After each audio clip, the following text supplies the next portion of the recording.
Hello, it's your Wisconsin wine guy.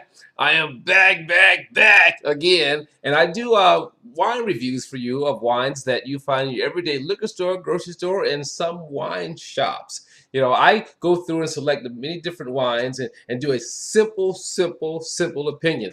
Thumbs up, thumbs up, meaning I like this wine, I recommend this wine, give it a try. I'm curious what you think, but it's definitely a wine that I would purchase. Three quarters says, you know what? I wouldn't turn this down if it were at a party. Okay, and I probably even go out and purchase a couple of bottles. Halfway, it's not the wine for me, but it may be the wine for you. Give it a try. Let me know what you think about the wine. Thumbs down, we all know what that means. Get that wine out of here.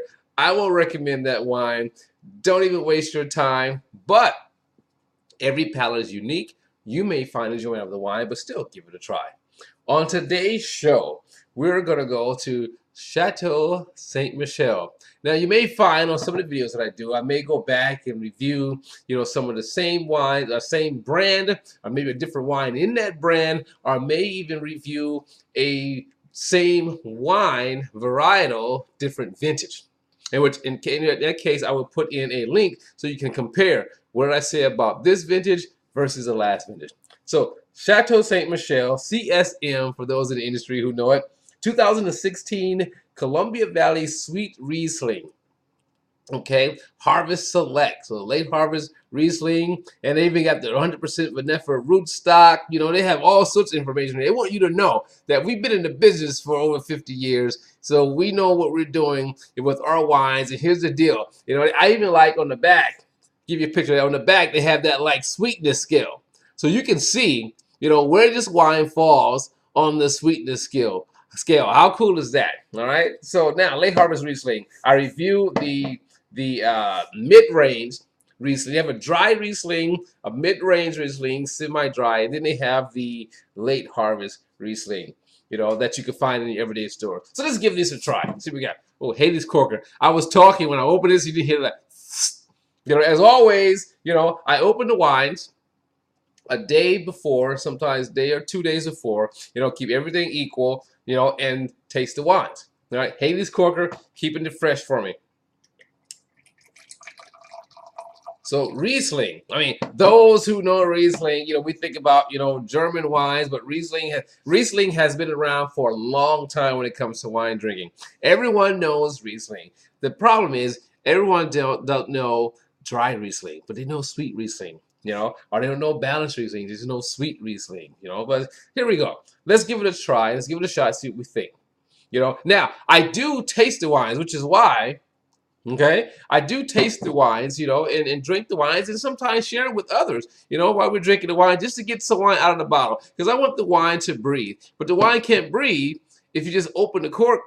There's not enough airspace. So I actually take wine out of the bottle to give it enough oxygen in order to breathe.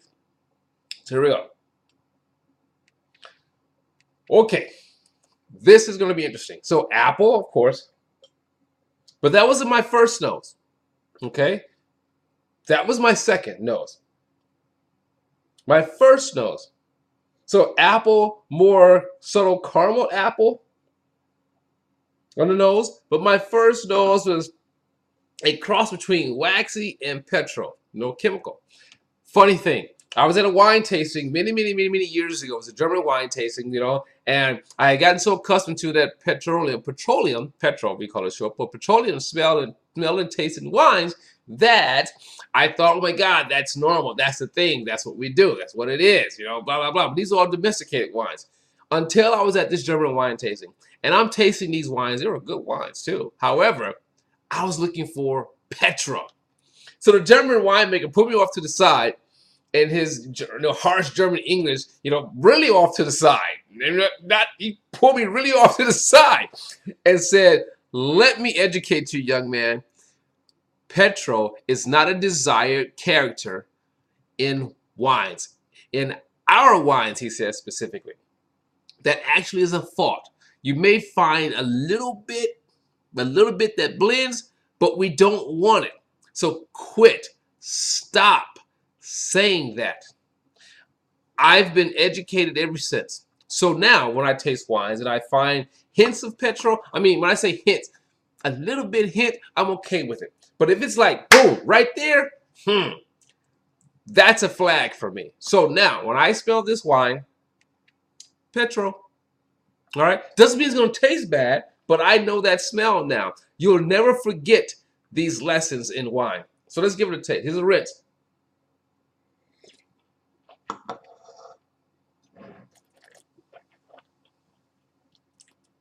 That's my rinse. Now for the taste.